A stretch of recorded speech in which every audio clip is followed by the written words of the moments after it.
Hello everyone welcome to cool plus I hope समस्ते भल थे। तो आज आम यही वीडियो माध्यम 15टी इंग्लीश पेडागोजी क्वेश्चन आम डिस्कसन करवा जो थे कि आम मैंने बराबर सब क्वेश्चन को डिस्कसन करवा ताकू नहीं जहाँ भी किसी ऑप्शन थी आम भल भाव डिस्कसन करवा।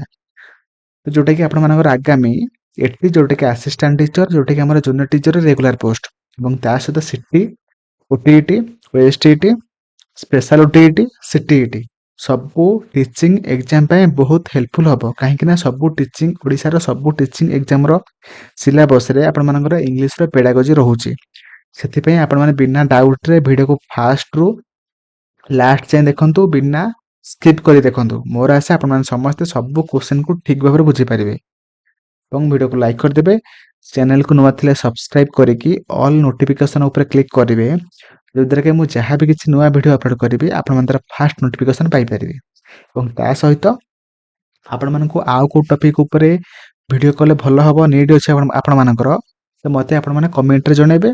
चलते वीडियो स्टार्ट करवा। हमारा प्रथम क्वेश्चन आपण मैंने देखिपे कही which of the following is suitable for conducting formative assessment in scholastic domain है आम मैंने कौ टाइप जिते बड़े आम मैंने फॉर्मेटिव असेसमेंट करिया माने आम जिते आम पढ़ाऊ था पिला मानकु से पढ़ेला भीतर जो आम मैंने पिला को क्वेश्चन पचारती आम मैंने जो एग्जाम टा करती ताको आम कहते फॉर्मेटिव असेसमेंट। तो से फॉर्मेटिव असेसमेंट रे आम कौ टाइप रो क्वेश्चन देले सबठार बेस्ट हम से पचारछि है। तो स्कोलास्टिक डोमेन अंडर रे आमर कौ टाइप रो क्वेश्चन देले जोटा कि फॉर्मेटिव असेसमेंट रो ने कह गले बेस्ट माने क्वेश्चन हो पार। फास्ट ऑप्शन अच्छी multiple choice question option B अच्छे oral question option C conversation skill option D project. तो आम कौ टाइप क्वेश्चन नबा पिला मानकर एक्चुअली से कौन जानी कौन न जानी गोटे क्लास रे कौन पढ़िला कौन न पढ़िला आम मैंने जापर ठीक रे। तो आम सठिक आंसर कौन हम ना आम ऑप्शन बी जोटा ओरल क्वेश्चन है। तो आम फॉर्मेटिव असेसमेंट कला टाइम रे आम जदि ओरल क्वेश्चन करवा ओराली आम मैंने पिला क्वेश्चन पचार आमको आंसर कहे तेबे फॉर्मेटिव असेसमेंट रो मेन ऑब्जेक्टिव आम अचीव कर जोटा कि ऑप्शन बी हो सठिक आंसर। ओके तो परवर्ती आम क्वेश्चन को जावा कही what type of evaluation identify learning deficiency of the learner मैंने गोटे पिलार एक्चुअली कोठी वीक रोचे से कोटा बुझी पाइला नहीं माने तार कमी कौन रोचे सेटा मैंने को इवैल्यूएशन कले आम जानी परिबा।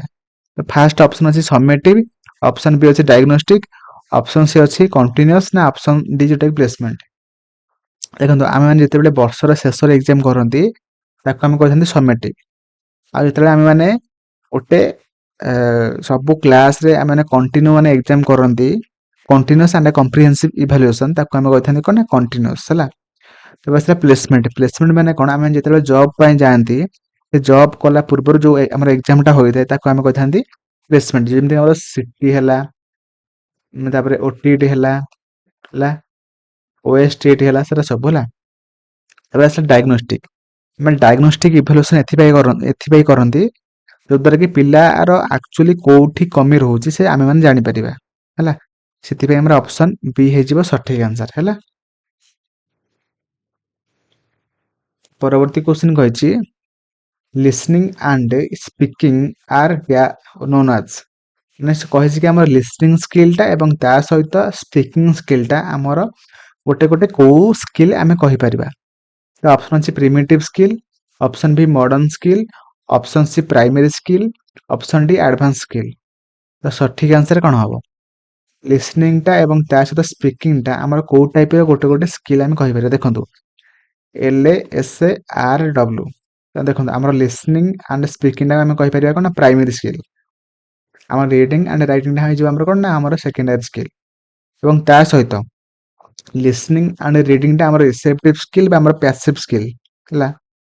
ता सहित आम स्पीकिंग एंड राइटिंग टा हो कौन एक्टिव स्किल आमर प्रोडक्टिव स्किल बुझिपारे ये आप क्वेश्चन पचार। परवर्ती आम क्वेश्चन को जावा।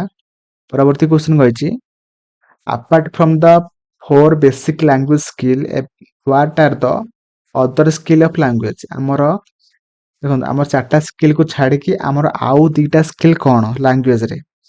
ଫାର୍ଷ୍ଟ ଅପସନ୍ ଅଛି learning and memorizing, option B ଅଛି creativity and imagination, option C ଅଛି grammar and principles, option D ଅଛି ଥିଙ୍କିଂ ଆଣ୍ଡ ରିଜନିଂ। ଆମର LSRW କୁ ଛାଡ଼ିକି ଆମର ଆଉ 2ଟା କୋଉ ସ୍କିଲ୍ ଲାଙ୍ଗୁଏଜରେ ରହୁଛି? जोटा सठिक आंसर हम आम ऑप्शन डी जोटा कि thinking and reasoning. Option D will be right answer है। तो परवर्ती आम क्वेश्चन को जीवा कही in the system of language teaching and learning the system of constructing word is called. आमे माने हमर लैंग्वेज टीचिंग एंड लर्निंग रे हमर जो वर्ड रो जो आम गोटे वर्ड को जो भाई भाव में आम कंस्ट्रक्ट करती से सिस्टम को आम कौन कही से क्वेश्चन आपण पचार। ऑप्शन अच्छे semantic, option B morphology, option C अच्छी सिंटैक्स ना ऑप्शन डी फोनेटिक्स। सठिक आंसर मत कहतु। हम फोनेटिक्स आम क्या कही ना आम कह this is a scientific study of speech sound है। स्टडी ऑफ साउंड को आम कही कौन? स्टडी ऑफ साउंड को आम कही फोनेटिक्स। बुझिपारे? तापर आसला सिंटैक्स। गोटे सेंटेंस है, गोटे सेंटेंस रे गोटे सेंटेंस किपरि भाव में कंस्ट्रक्ट हम। फास्ट सब्जेक्ट रहिबो कि ऑब्जेक्ट रहिबो कि फास्ट वर्ब रहिबो कि हमर फास्ट ऑब्जेक्ट रहिबो, जो सीरियलटा है तो सेटा किपरि भाव में सब हमर कंस्ट्रक्ट हम गोटे सेंटेंस ता विषय रे स्टडी करिया को हम कहिथांती सिंटैक्स। बुझिपाइले? ओके। तापर आसला सेमांटिक। सेमांटिक आम कौन कही ना आम कही this is the study of meaning of language है। एटा हमारा study of meaning of language focusing on how words phrases and sentence. माने गोटे सेंटेंस है कि फ्रेज है कि हमर कौन आ कौन वर्ड है से माने कोठी कोटा लागिबो है। तो आमर बाइसाइकेलटा आम मैंने ड्राइविंग करती है, बाइसाइकेलटा आम राइड करती, तो आमर कौ सेंटेंस को कौ वर्ड लगे उपयुक्त कौटा ताको आम ता विषय पढ़ा को आम कही सेमांटिक है। अब मॉर्फोलॉजी माने कौन ना आमर कौन ना सिस्टम ऑफ कंस्ट्रक्टिंग वर्ड। आम गोटे वर्ड को किपरि भाव में कंस्ट्रक्ट करवा ता विषय पढ़ा को आम मैंने कही मॉर्फोलॉजी है। तो ये आपण पचार जेहेतु वर्ड विषय रे तो आमर सठिक आंसर हम आमर ऑप्शन बी जोटा कि मॉर्फोलॉजी है। परवर्ती क्वेश्चन कही in the context of English speaking skill is the ability to speak English है। आम मैंने जो इंग्लिश पढ़ला बेले आम जो स्पीकिंग स्किलटा अच्छी तो आम जो एबिलिटी माध्यम माने इंग्लिशटा कही था तो आम किपरि भाव में कहवा दरकार। तो फास्ट ऑप्शन अच्छी इंटेलिजिबली, कॉन्फिडेंटली, करेजियसली ना विथ एन इंग्लिश एसेंट। तो सठिक आंसर कौन हम? जोटा कि सठिक आंसर हम आमर कौन ना आमर इंटेलिजिबली। तो option A will be right answer. कहीं ना इंटेलिजिबली माने मीनिंग कौन ना this means producing clear understanding sound एवं तो words sentence Etah allow for effective communication. माने आमे किपरि भाबरे इफेक्टिव कम्युनिकेशन करि पारिबा ताकू एक्सप्रेस के करूछि ना इंटेलिजिबली हैला। तो ऑप्शन ए हे जिबा आपण मानकर एठी सठिक आंसर हैला।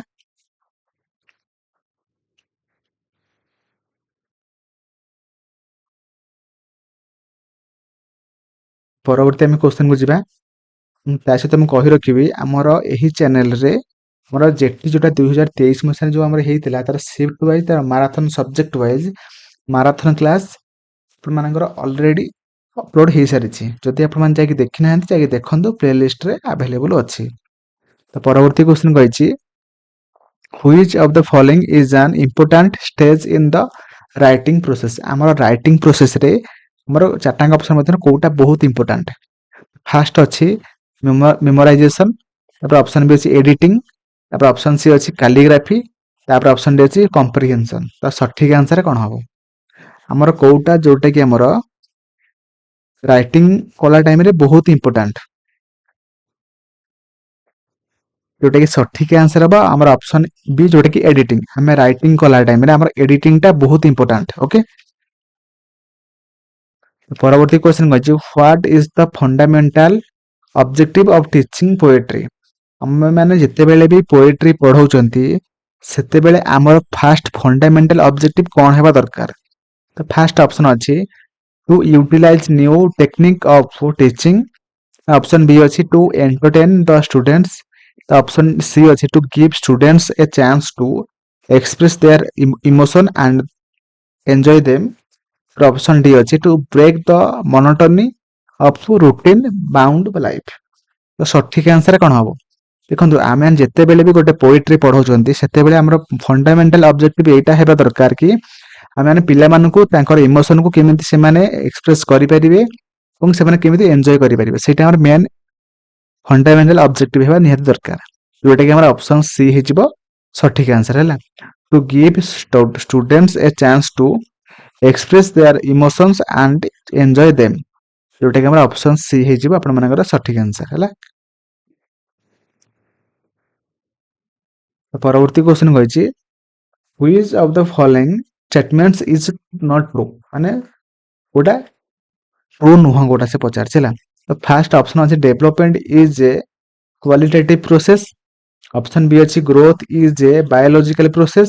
ଅପସନ ସି ଅଛି education is a goal oriented process. Option D ଅଛି learning is a process of behavioural changes. ଦେଖନ୍ତୁ ଆମର ଗ୍ରୋଥ ଗୋଟେ ବାୟୋଲୋଜିକାଲ ପ୍ରୋସେସ ଠିକ ଅଛି, ଏଜୁକେସନ ଗୋଟେ ଗୋଲ ଓରିଏଣ୍ଟେଡ ପ୍ରୋସେସ ଠିକ ଅଛି, ତାପରେ ରହିଲା ଅପସନ ଡି ଯୋଉଟା କି କହିଛି learning is a process of behavioural change ଠିକ ଅଛି। ଦେଖନ୍ତୁ କିନ୍ତୁ ଆମର ଡେଭଲପମେଣ୍ଟଟା ଆମର ଖାଲି କ୍ୱାଲିଟେଟିଭ ହବ ନାହିଁ, ବୋଥ କ୍ୱାଲିଟେଟିଭ ଏବଂ ତା ସହିତ କ୍ୱାଣ୍ଟିଟେଟିଭ ହବ ହେଲା। ଅପସନ ଏ ହେଇଯିବ ଆପଣମାନଙ୍କର ସଠିକ ଆନ୍ସର।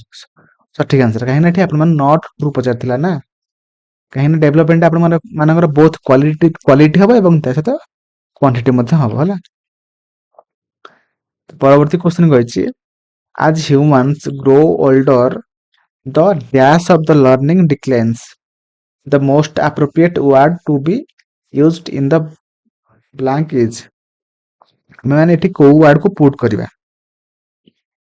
ତ ଫାଷ୍ଟ ଅପସନ ଅଛି ପାୱାର, ଅପସନ ବି ଅଛି କ୍ୱାଣ୍ଟିଟି, ଅପସନ ସି ଅଛି ସ୍ପିଡ ନା ଅପସନ ଡି ଅଛି କ୍ୱାଲିଟି।